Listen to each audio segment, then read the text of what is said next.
Okay, so now we will see the international trade. So when it comes to international trade, we are going to study about the tariff and non-tariff. So what do you mean by this tariff? Tariff measure is any measure which is going to increase the price of the product. For example, if the product's price is 100 rupees when it is being imported, and after charging the levy, that is after charging the duty that you're going to impose, okay, once you impose some, for example, 30 rupees on that 100 rupee product as a tariff, the price of the imported good is going to become 130. So tariff is anything that is related to increasing or decreasing the price of the product imported or exported. Do you understand? So whenever we talk about this, what are the instruments of trade policy, we have to be very sure that the instruments of trade policy are basically two in number. Number one is tariff. That is, the tariff is a measure which is going to increase the price of the product.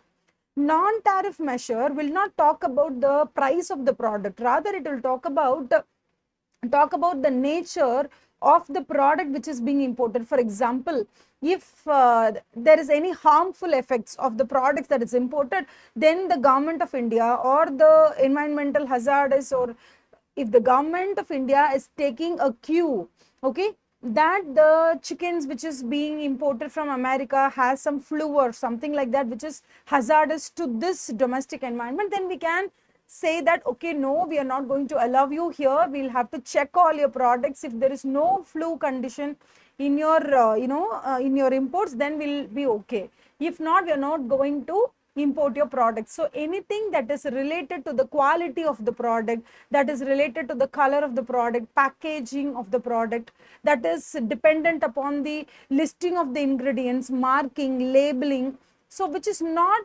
particularly pertaining to the rate of the product. So tariff measures, they are concentrating only to increase the price of the products so that quantity demanded will go down. So tariffs only concentration is to increase the prices. This we take that we are imposing this on imports and not on exports. Basically, export related measures will not have tariff measures at all. They will not say that, okay, you're going to export this product, then you have to pay me extra 30,000, only then you can export this product. None of the countries is going to say that, because everybody is going to, every country for that matter is going to encourage the exports. So here we are talking about tariff as a measure when it comes to imports only. So when it comes to imports, it is going to increase the price, thereby decreasing the quantity demanded. This is the effect that we expect from tariff. But non-tariff is totally different. See, for example, China, what China will do, they will give a lot of subsidies for the production of a product. For example, in 2016, China gave a huge subsidy for the manufacturers of electric vehicles. Imagine these producers who got an unusually huge subsidy from the Chinese government, they'll be able to produce electric vehicle at a very, very, very, very, very low price. So now imagine these Chinese manufacturers, now they are exporting the electric vehicles to India. So now if Indian counterparts here in the retail showroom, they want to, import the products, import the bikes, that is electric vehicles produced in China into India.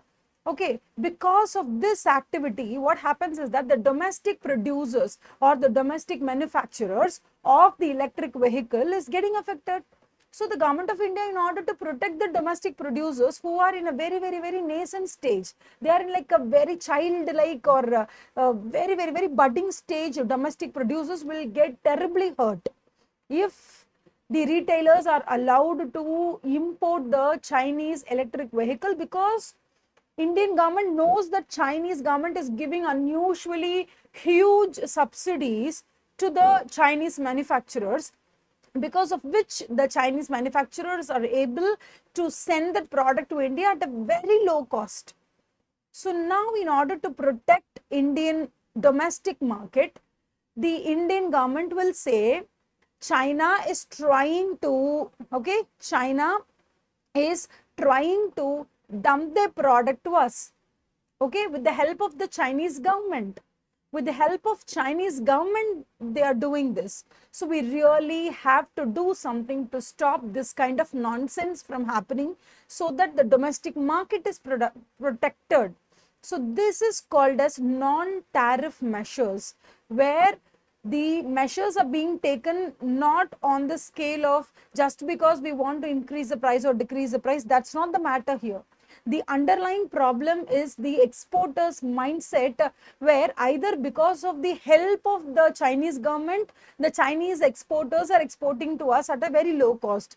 Or sometimes it might even happen that even without the help of Chinese government, certain large or big corporates in China, they will take a risk and they will sell the products at half of their production cost.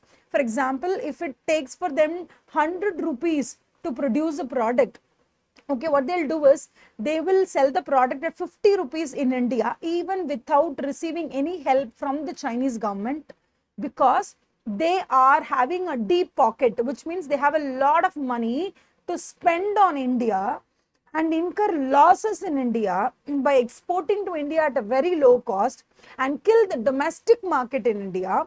And then after killing the domestic market, now they'll sell the Chinese products at the correct price, such that now people cannot go back to the domestic market, because there is nothing called as domestic market once the Chinese manufacturers have almost killed the domestic competition in India.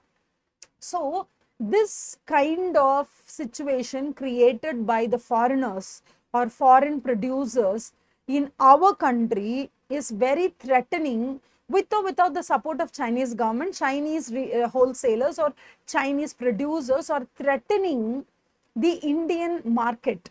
So in order to protect us from these kind of nuisance, Indian government will say, yes, we are going to stop this import, not by saying that we are going to charge tariff, not by saying we are going to do this and that. They are just going to say, yes, we are going to stop this import because it is not ethically correct, because it has some harmful things in it, something like that. Okay, so you really have to understand the difference between why do we charge some tariff on a basis of like specific tariff or ad valorem tariff that we are going to discuss soon, or by mentioning that your intention behind export is not correct, so we are not going to entertain it. So that's the message that we're going to give back to those countries who are exporting with a very sick mindset. And there are also situations where the exporters are exporting the products to India, where we are the importers here. The product might be hazardous, the product might be harmful, the chicken might have flu infection, and there are certain harmful or hazardous consequences if we import those products. And when it comes to that situation, we really have to react in a very, very, very sensible manner. Not because we don't like the country, not because we don't like the that country government's nuisance activity. No, not because of those things. It is simply because, irrespective of the country from where the product is coming, we really are concerned about the quality of the product that is being sent to us. It's not because the product is sent from China that we don't like. Even if it is sent from Mexico, that product we will not import, because we have a problem with the quality of the product, not with the country. Not with the country, not with the subsidies that the country is giving, or not because of the manufacturer who is selling it at a very low cost. No, not because of the origin of the product, or not because of the origin, not because of the original producer who is sending it to us. It is because of the quality of the product. It is because so much of sugar is there in the products which is being sold in India, and the count of sugar is very less when in the same product, same producer is producing and selling the product in USA, the sugar content is very less. But here, whatever they export to India, when we import the product here, the sugar content is huge. So we really are concerned about the quality of the product that is being sent to us. So now we'll, without any further delay, we'll get into the topic. So we're going to talk about tariff. And as I have already told you, tariff is nothing but the customs duties which is being collected on imports. Mostly on exports, we don't collect tariff generally. Okay, so tariff would refer to import duties. And here we are going to study about different forms of tariff. Number one, we are going to talk about the specific tariff. So here specific tariff is like a fixed amount. Okay, remember this one word is more than enough. There is a fixed amount that is to be collected on every unit of import. For example, if we take the import of car, okay, for every car imported into India, okay, the standard tariff that is to be paid is 5 lakh rupees. Imagine 5 lakh is the tariff that has to be paid for every car imported. So this is called as specific tariff. Specific tariff, fixed amount. Okay. So number two, we are going to talk about ad valorem tariff. Ad valorem tariff is if the product's price is 100, I'm going to apply 10% on it. So this ad valorem tariff is a fixed percentage. It's not fixed amount. It's fixed percentage which is applied on the price of the product. So when the price of the product increases, then definitely the tariff is going to increase. If price of the product decreases, then definitely the tariff is going to decrease. You might ask me a question, ma'am, what if the price of the product which is originally sent from China, the price of the product is like, for example, $80. Okay, but then they are writing it in the invoice that the value of the product is only $20. Then don't you think in order to reduce the tariff burden, what if they actually understate the price of the product? It might happen. It will happen.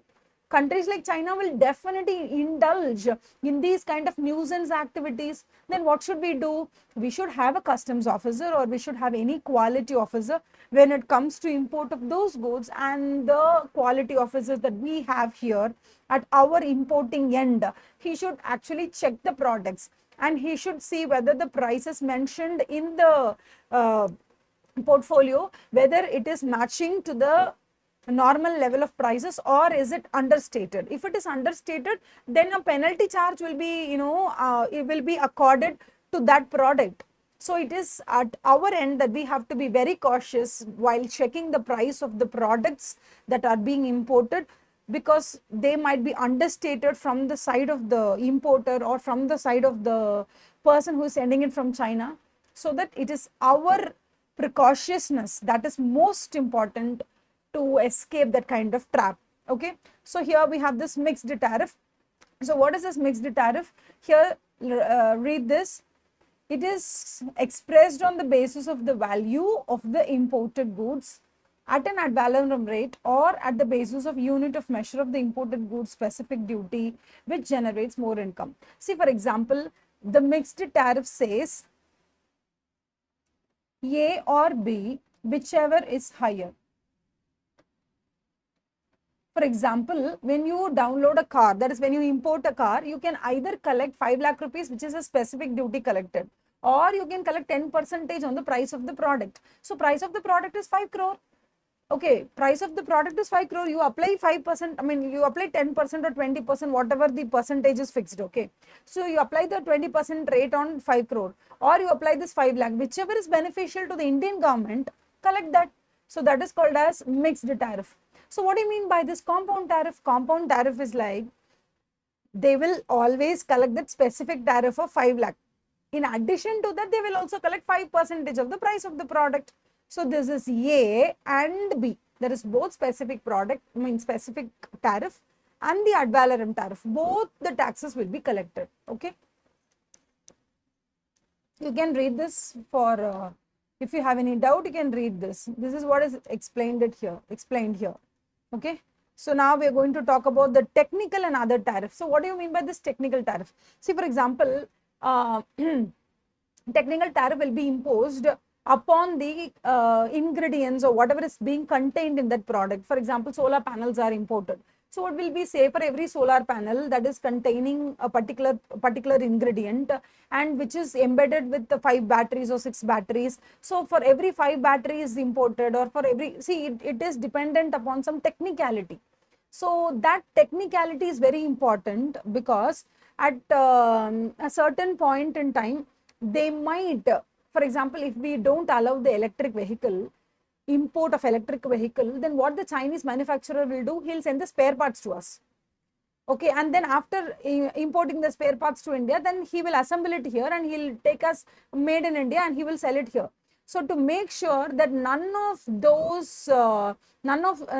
those goofy activities happen in terms of importing and exporting, we should be very sure that any product that contains lithium battery should not be imported.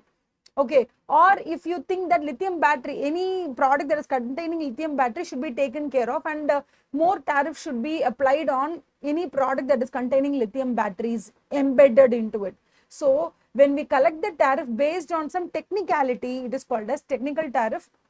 So the technical tariff might be levied based on specific, like for every lithium battery you have to collect 50 rupees, like that also you can collect, or you can also collect 10% of the price of the product when lithium battery is there. So it depends upon the collection mechanism, but simply put, technical tariff is where the basis of the specific contents of the imported items is taken care of, and after that, on the basis of the content of the technical item, you levy the taxes. Okay, this is called as technical tariff. What do you mean by tariff rate quota? Or this tariff rate quota says that India as a whole, okay, in a year it can import up to 5 quintals of cotton. Imagine like this. So up to 5 quintals of so and so, nobody has to pay taxes, or everybody has to pay only 5% of taxes until you reach the 5 quintals. Beyond 5 quintals, if you were to import, you have to pay additionally 15% or 16% of tax. So this is called as the quantitative threshold. What is this quantitative threshold? That anybody who is importing, okay, a single or individual importer, when he imports, he can import up to 500 units at 5% or 0%. Beyond 500 units, 501st unit to infinity, he has to pay 20%. This is called as tariff rate quota. Tariff is there, yes, quota is also there. So tariff rate quota, okay. And then what do you mean by this? Most favored nation tariff. So first, before understanding these terms like most favored nation tariff, we should understand that global countries, okay, they all came forward, okay, and became members of World Trade Organization, where together all these countries are now member countries of WTO, that is World Trade Organization, and each and every country has come forward, okay, to become a part of global trade. So all the countries who form part of this World Trade Organization are all called as member countries. So these member countries will have generally 10% fixed as the tariff for all of them amongst each other. But there are certain situations, but there are certain circumstances where, for example, you have this Mexico, Canada, and America, okay, which is falling like one by one. First Canada, below Canada you have this America, and after America you have Mexico. So these countries, okay, these three countries, they made a agreement that's called as NAFTA, that's called as North American Free Trade Agreement. So essentially, literally all the goods that's being exported and imported within these three countries, that is Canada, USA, and the Mexico, they have no tariff at all. But imagine America is allowing this 0% tariff for both Canada and Mexico, but it is not allowing that to China. Why? Because of so many reasons they don't allow that. Do you understand? So now China is most favored nation to America in terms of this explanation, because both China and America, they both are member countries of WTO. So generally China, India, or Sri Lanka, or any other country of the World Trade Organization, we are all member countries. So the general rate that we apply as a country like India, we apply the same 10% for all the goods or for similar type of goods. Same 10% is being collected for Albania, to Bulgaria, to all the countries, irrespective of the cordial relationship or not so cordial relationship. We only collect 10% from all the WTO members, because I also happen to be a WTO member, India. Okay, but when it comes to, we're all friends, but we have close friends. Do you understand? In the same way, when we're all friends, okay, that is called as a friendly tariff. That is called as most favored nation tariff, because we're all most favored nation of each other, because we're all WTO members. Amongst these friends, we have closest friends, for example, this NAFTA, where the three countries, Canada, America and Mexico, they have zero tariff. And you know, in European Union, for example, Poland is in Europe, Ukraine is in Europe, Italy is in Europe, everybody is in Europe. So Europe Union, okay, in that European Union, all the countries can send and receive any goods within themselves at zero tariff. So now Italy and France, they can send goods and receive goods with 0% tariff. But France will send us goods and we will put a tariff on them. Because France is basically our most favored nation, but they're not our closest friend.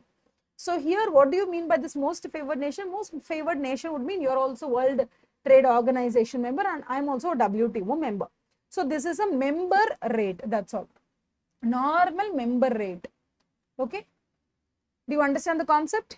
And then we're coming here to variable tariff. What do you mean by this variable tariff? This variable tariff is very simple.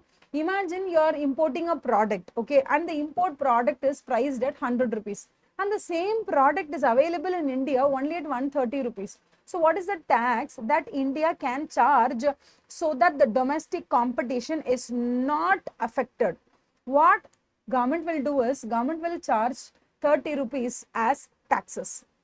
That is tariff on import, such that the price of the product which is imported and price of the product which is produced in this country, both of them are kept at the same price level, such that the platform for competition is becoming more vibrant. So this is called as variable tariff. You are varying the price of the import, okay, so that it becomes equivalent value to that of the domestic price level. So this is variable tariff. What do you mean by this preferential tariff?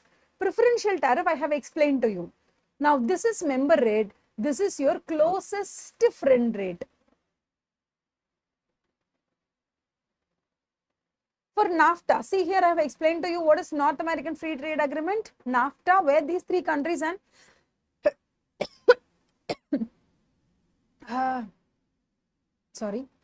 So we have this Canada, Mexico, USA. Those guys, they'll send and receive goods with 0% tariff. I'm telling you the same example from book so that before the examination, you don't get confused between my normal examples and my book examples. Okay. So, and then we also have this European Union region where all the exports and imports are literally 0% tariff. So, this is called as preferential tariff. Okay. We have this generalized system of preferences where a lot of general preferences is being given to a lot of developing countries by developed countries. Okay. Generalized system of preferences. Now tell me, what do you mean by this bound tariff?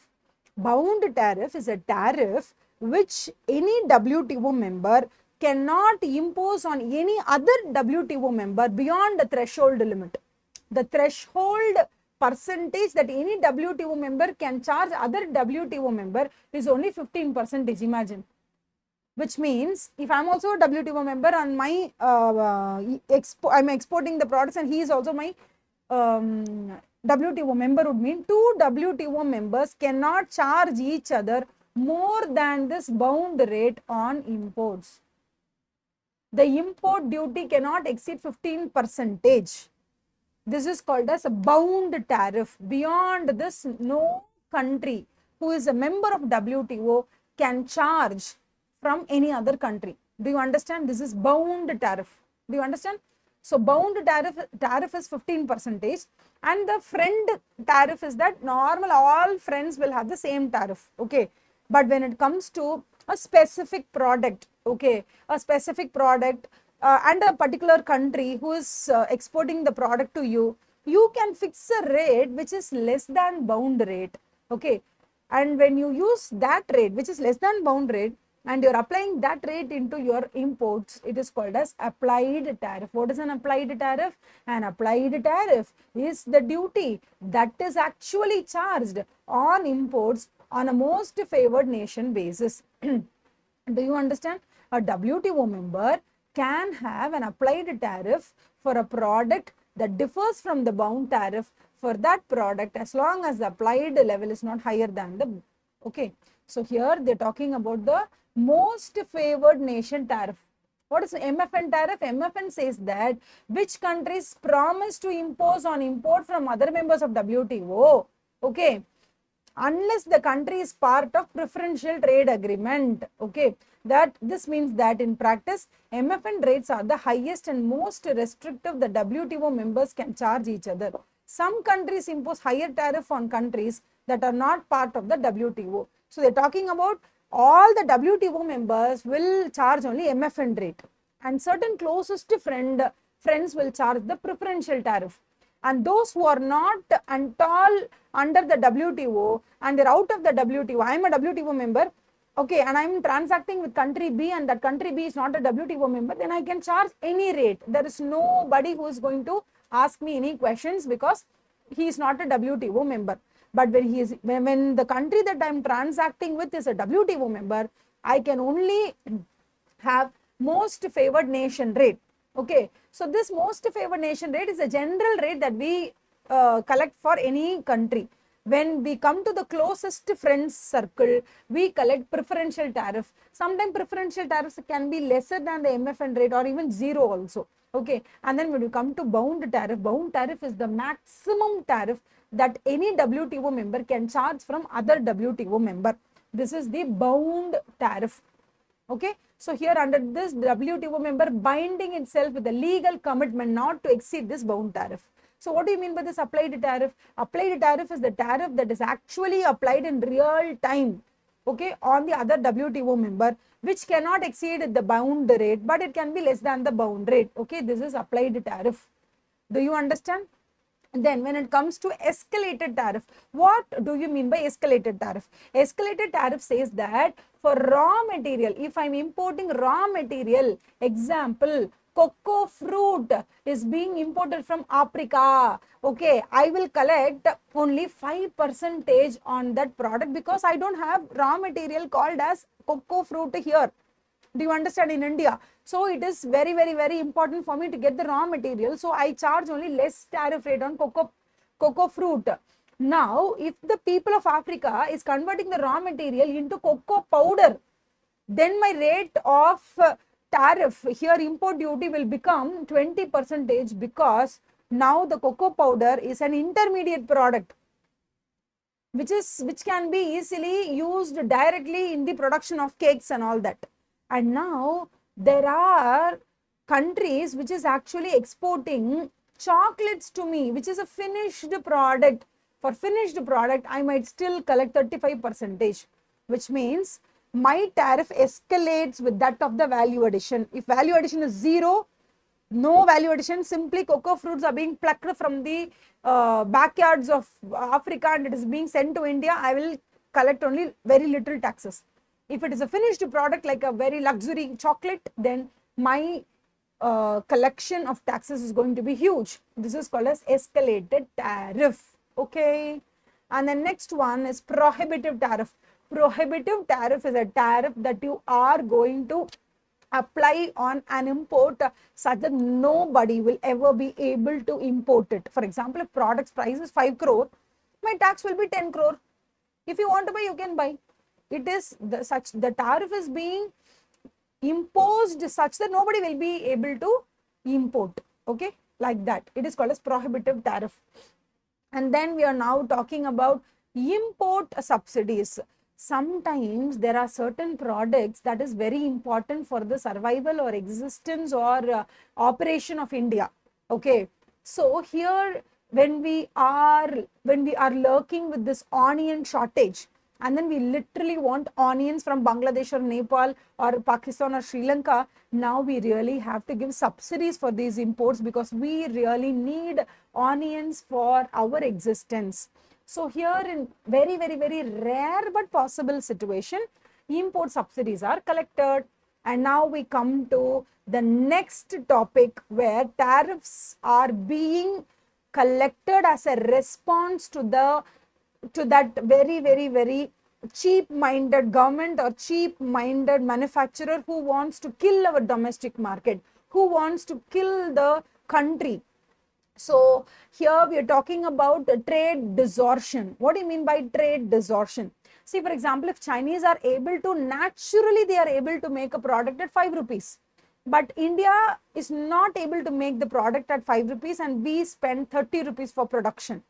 So if China is actually exporting that product for 5 rupees to India, then actually it is not distortion, because they naturally favorably got that kind of technicality or that kind of exuberance to produce that product at 5 rupees. And I, because of my unfavorable condition or because of my disadvantage in terms of technicality or something, I'm not able to produce the product at 5 rupees, so I'm only able to produce at 35. So if now China is sending the product to India at 5 rupees, this is not trade distortion. Then what is trade distortion? Trade distortion is happening only when China is also producing the product at 35 and I'm also producing the product at 35. Now, if China is sending that product to India at 5 rupees, taking 30 rupees losses happily, so that after a point in time, India will get accustomed to importing the products at 5 rupees from China, such that since the products are available at 5 rupees, the general population in India, they're not going to prefer the domestic products because they cannot sell it below 35, which is the cost of production. So here, this is called as distortion, because here either the Chinese manufacturer or the Chinese government is trying to kill Indian market or Indian domestic producers who are producing at 35, which is a common fact. Even Chinese are producing at 35. I'm also producing at rupees 35. But he is sending the product to me at 10 rupees or 12 rupees, which is atrocious. This atrocity has to be stopped. When this atrocious thing or this atrocity is being done by a single manufacturer, I have to tackle that manufacturer alone. But when this is happening because China as a government, okay, Chinese government is giving 30 rupees subsidy for every unit of production. Now the Chinese producer says that I'm getting subsidy. 30 rupees I'm getting subsidy, so my cost comes down to 5 and I'm selling it at 5 rupees to India. So I'm not doing anything wrong. So now the Indian government has to take on the Chinese government. So these reactions that we give, these responses that we elicit, okay, this elicitation of responses is happening because of the trigger given by either the Chinese manufacturer or by the Chinese government itself. So now, listen here, when these kind of trade distortions are happening, how do we react? Number one, okay, number one is that dumping occurs when manufacturers sell goods in a foreign country below the sales prices in order to kill the domestic market. So who is atrocious here? Who is being atrocious here? Here the manufacturer is being atrocious. Who is that manufacturer? The Chinese manufacturer is being atrocious here, because he is actually sending the product to us at lower than the actual cost of production for him. Since he is taking the losses happily so that he can kill Indian domestic producers, we really have to retaliate. We really have to give him a good beating. So now what are we going to do? We are going to just send him out of the country by imposing a huge tax called as anti-dumping duty, because we call this as dumping. He is dumping. That single manufacturer is dumping his products here. So we are going to anti-dump him. So that is called as anti-dumping duty, which is being levied on the imports from China. And now you can find some examples here. You can read this for yourself. Okay, what are the different types of anti-dumping duty imposed by Indian government from different countries? For example, here Bangladesh and Nepal. From Bangladesh and Nepal, jute products were prohibited, and from China and European countries, flat steel products were prohibited. Okay, these are the two examples. And now we move on to countervailing duties, which is CVD, because here who is the atrocious person? Who is doing the atrocity? Now the Chinese government is doing atrocity. Because Chinese government is giving a lot of subsidy, now the manufacturers are very happy to send the product at rupees 5 to India. Now it is not the problem of the manufacturers. Now the manufacturers are not the problem. Government is the problem. That foreign government has to be retaliated. So we are going to give a good beating to the Chinese government, but by saying that, we are going to collect a huge tariff on the products that you send us, which is called as, I'm going to counterattack, right? So that's called as countervailing duties. So just remember, there are two things. Number one, when an individual is atrocious to us, we collect anti-dumping duty. When the entire government, okay, when the entire government is acting very cheap, then we will have countervailing duty. Okay, so with this we are finishing the different types of tariff. What are the different types of tariff? Tariff number one, we have specific tariff, which is like 5 lakhs for every unit which is downloaded, which is imported. That is specific tariff. Number two, ad valorem, 10% on anything that is being imported. Mixed tariff, this or that, okay, whichever is higher, that is mixed. When it comes to compound or compound duty tariff, that is called as this and that, okay. And when we talk about technical tariff, based on the technical ingredient, we collect the tariff. And when we talk about tariff rate quota, up to 5,000 units, no tariff. Beyond 5,000 units, maybe 5% or 6%. So when you have this threshold quantity, that is called as what? Tariff rate quotas. I've talked to you about most favored nations, bound tariff and applied tariff, which is in relation to WTO. And we have this variable tariff where we are imposing a tariff that such that the imported good price and the domestic price becomes equal. Okay. So we talk about the preferential tariff where it's the closest friend tariff. Either it is zero or very, very, very low. And this preferential tariff is applicable only within the WTO members who are very close. Okay. And then we have this applied tariff, which is actually applied on the imports, of course, within the WTO members. And what is this escalated tariff? Escalated tariff is for raw material 5%, intermediate goods 10%, and then for finished goods, it's 15 or 20 or 30%. So depending upon the value addition, the tariff is also increasing. And finally, we have prohibitive and import subsidies. Prohibitive tariff is a tariff that we impose on a product intending to stop the import. It's too prohibitive, too high to import. Nobody will import if you levy that kind of a huge tariff. And finally, we talk about import subsidies of that onion example from Pakistan.